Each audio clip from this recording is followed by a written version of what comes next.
Soy Carlos Dada, director de El Faro. Hacer periodismo en Centroamérica es cada vez más difícil.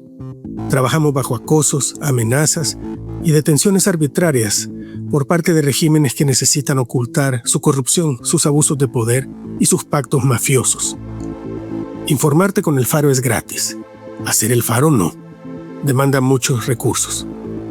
Si nuestro trabajo te parece importante, ayúdanos a seguirlo haciendo. Unite como suscriptor en nuestro programa de excavación ciudadana. Ingresa a apoya.elfaro.net. Gracias. Soy Graciela Barrera. Es 25 de abril. Hoy en el resumen, las nuevas reglas de los juicios masivos en El Salvador.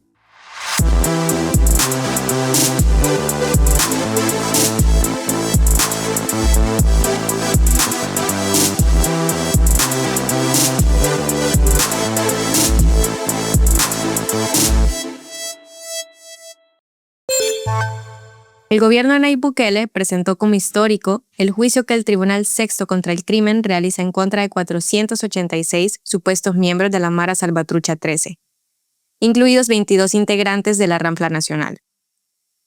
La Fiscalía los acusa de ordenar la masacre de 86 personas en marzo de 2022, el episodio que Nayib Bukele utilizó para instalar el régimen de excepción, prorrogado ya 49 veces.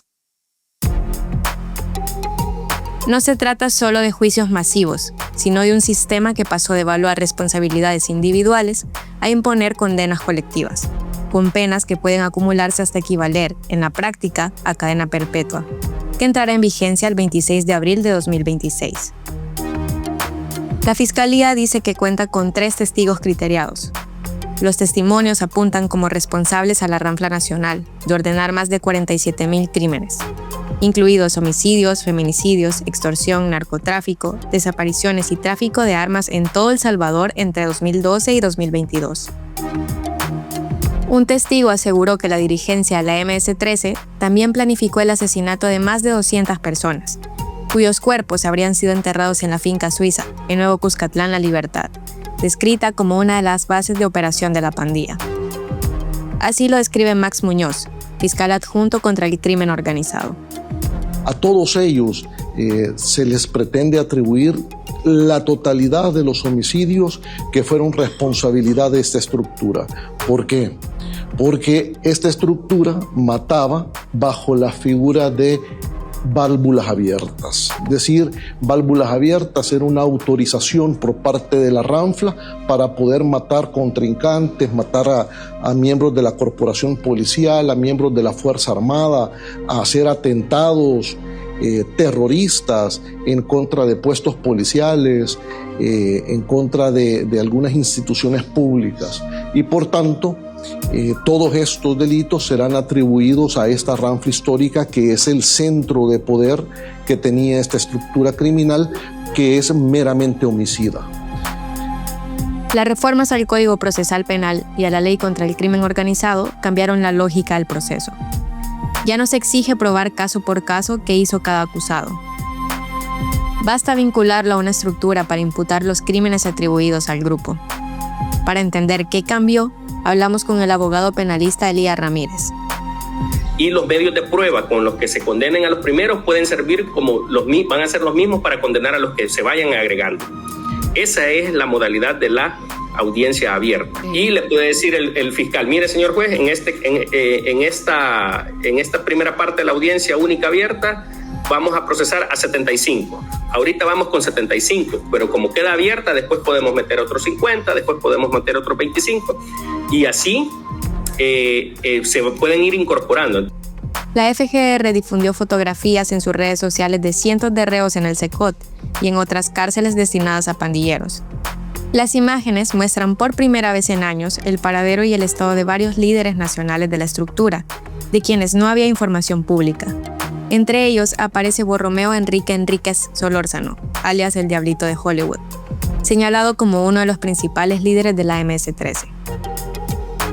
El presidente Bukele también publicó una serie de fotografías el 23 de abril de los rostros tatuados de algunos pandilleros procesados en el juicio masivo, aludiendo a que son ellos únicamente a los que defienden las organizaciones y medios internacionales, y sostiene que el único aspecto novedoso de este juicio es responsabilizar a los jefes por los delitos cometidos por las pandillas.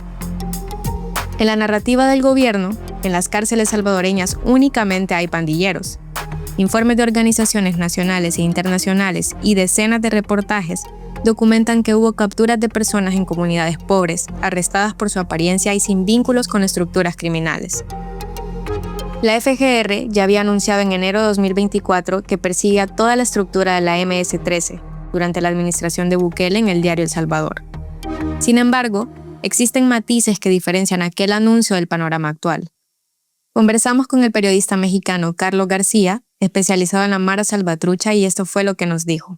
Pero lo que llama la atención es que cuando se dio a conocer esta acusación en el 2024, señalaba a algunos líderes de haber ordenado las muertes en marzo, entre ellas a Kruk, que lo acusa de haberlas ordenado desde México. Ahora, en esta nueva acusación, menciona que son 22 ranfleros los encargados de emitir esas órdenes y ya no son los mismos que señala en enero de 2024. Desde la cobertura internacional, podría parecer que es la primera vez que El Salvador sienta a centenares de pandilleros en el banquillo. No lo es. En 2018, la Fiscalía dirigida entonces por Douglas Meléndez presentó Operación Cuscatlán, que acusó a estructuras completas de la MS-13, incluyendo a miembros de la Ranfla Nacional, por delitos como homicidios, extorsiones y feminicidios. La Fiscalía presentó Operación Cuscatlán a los extintos juzgados especializados, creados en 2007 para procesar estructuras completas vinculadas a extorsiones, homicidios y otros delitos que, como decía la ley, generaban alarma social. Luego, la Corte Suprema de Justicia, alineada al oficialismo, los convirtió en juzgados contra el crimen organizado, tras el régimen de excepción. Dicho caso pasó por las 3 etapas de un proceso judicial: acusación, desfile de pruebas y juicio. Y lo más importante es que la Fiscalía tenía que individualizar la participación de cada imputado. Los juicios eran públicos por órdenes de los jueces, y tampoco es nuevo que la Fiscalía acumule delitos contra pandilleros ya procesados. En el caso Cuscatlán, el juez condenó a más de 400 imputados presentes, incluyendo a Elmer Canales Rivera, alias Kruk. En otra causa judicial, otro juez condenó a 249 ranfleros en el año 2019, de acuerdo con documentos judiciales y jueces que documentaron estos casos. Pero en estos casos no solo se hablaba de cómo las pandillas cometieron crímenes atroces, sino también cómo colaboraban con policías y políticos. En el juicio de Operación Cuscatlán, el juez ordenó a la Fiscalía que investigara los pactos de las pandillas con Arena, FMLN y la administración Bukele. La fuente fiscal que consultamos para este episodio dijo que ese fue el inicio de una parte de la información de las negociaciones con los políticos actuales. Otra novedad es el delito de rebelión, que el Estado no había usado antes contra pandilleros. La Fiscalía sostiene que las pandillas intentaron mantener control territorial como poder paralelo. Para el abogado Elías Ramírez, este juicio masivo no se trata de un combate a las pandillas, sino un intento del oficialismo por desviar la atención mediática ante los señalamientos sobre posibles crímenes de lesa humanidad durante el régimen de excepción. Esto que han sacado a la luz esta semana es para mí una cortina de humo para tratar de desviar la atención sobre todas las acusaciones por los delitos de lesa humanidad que posiblemente ha cometido el Estado. Porque si usted ve, la Fiscalía y el gobierno quiere que la gente vea a gente tatuada de la cara, gente que ya estaba presa desde muchos años, porque ha salido a la luz que están muchos de los líderes que firmaron la tregua con los gobiernos anteriores. Entonces, esta gente simplemente les están aplicando esto como para una muestra en escena. Para mí es una muestra. Miren, sí estamos condenando pandilleros, ¿ya? Pero usted no va a ver videos o declaraciones de fiscales en los casos del régimen de excepción del 2022 en adelante. ¿Por qué? Porque ellos saben de que si sacan videos de personas, muchos familiares van a poder ver a sus familias que están siendo juzgados y pueden incluso en redes sociales empezar a mostrar los arraigos que esas personas tienen, de que trabajaban, que tienen familia, a qué se dedicaban, todas las cuestiones que la gente tiene para respaldar la inocencia. Lógico, a esa gente no la van a mostrar en esos videos. Yo quiero, el Estado quiere que veamos a los tatuados de la cara y veamos a los líderes.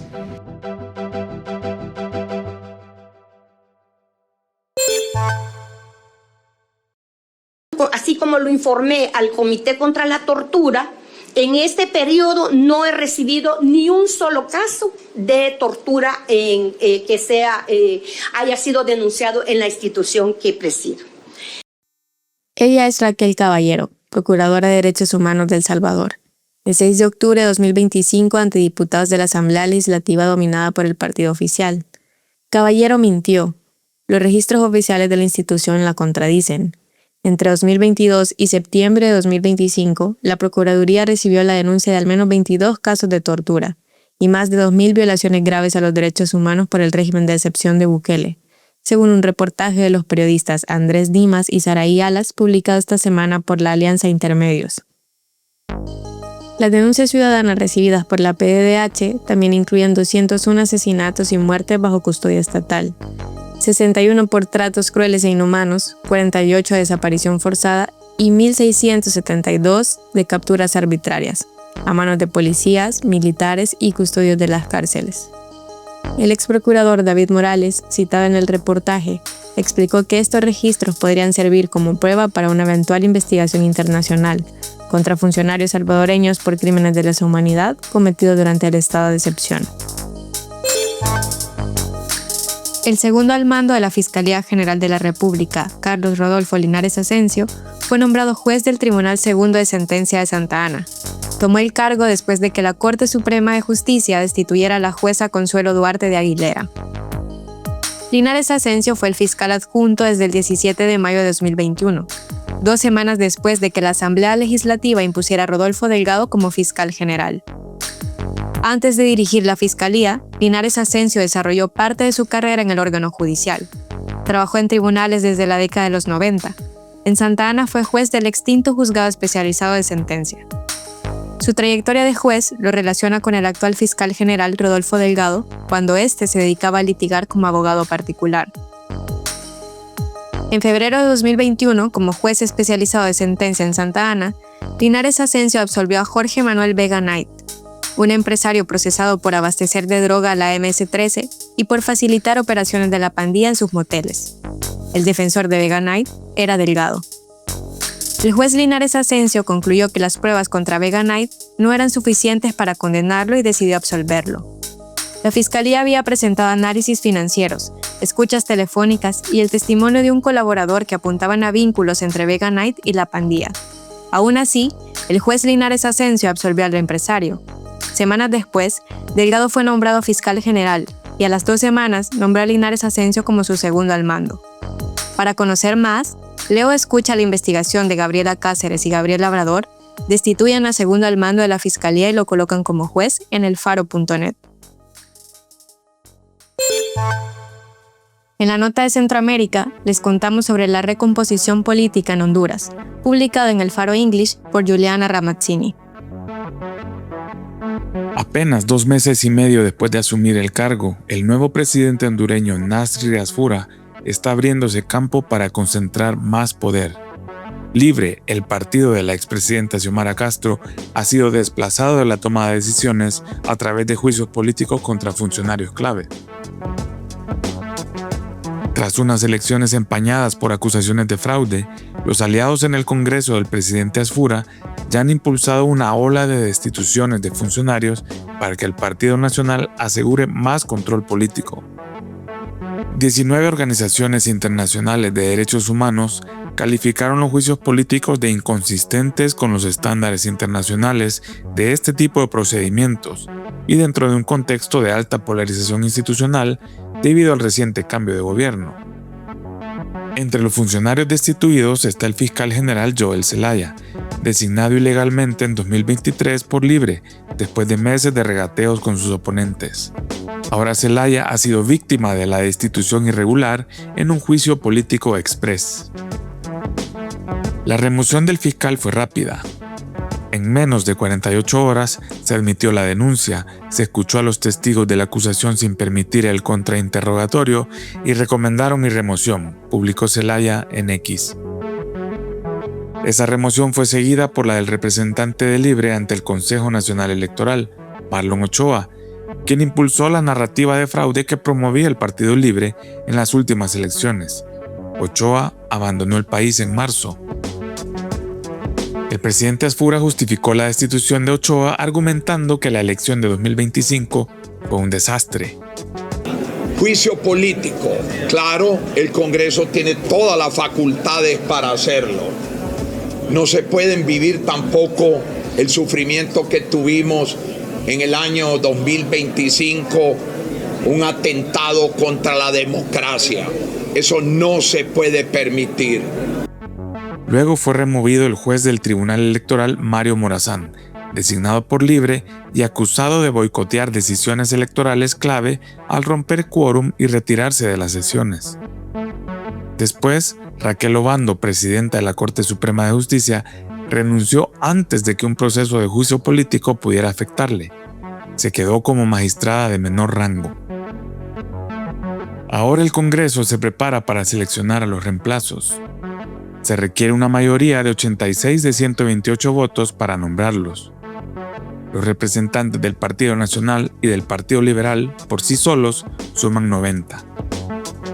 En la práctica, las destituciones y nombramientos representan el regreso del bipartidismo a Honduras, controlado por los partidos Nacional y Liberal. Ambos gobernaron el país por décadas hasta que en 2011 Manuel Mel Zelaya y sus aliados fundaron Libertad y Refundación Libre. En 2022, Libre llegó al poder con la esposa de Zelaya, la ex primera dama Xiomara Castro. En sus primeros meses en el poder, Asfura y sus aliados han retomado un estilo de gobierno marcado por viejos matices religioso-conservadores en ceremonias oficiales e intentaron aprobar la lectura obligatoria de la Biblia en las escuelas. Sobre la nueva administración se cierne la poderosa sombra del expresidente Juan Orlando Hernández, a quien Trump indultó días antes de la elección en noviembre. En este momento el núcleo duro del antiguo gobierno de Hernández tiene el control y Asfura está en desventaja, dice Joaquín Mejía de la Compañía de Jesús de Honduras.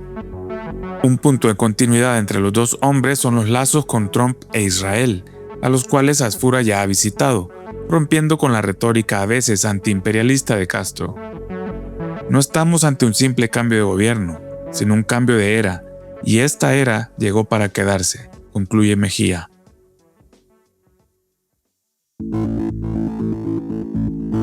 Aquí termina el episodio de hoy del Resumen, un podcast original del Faro Audio. Suscríbete en Spotify, YouTube, Apple Podcasts o iHeartRadio.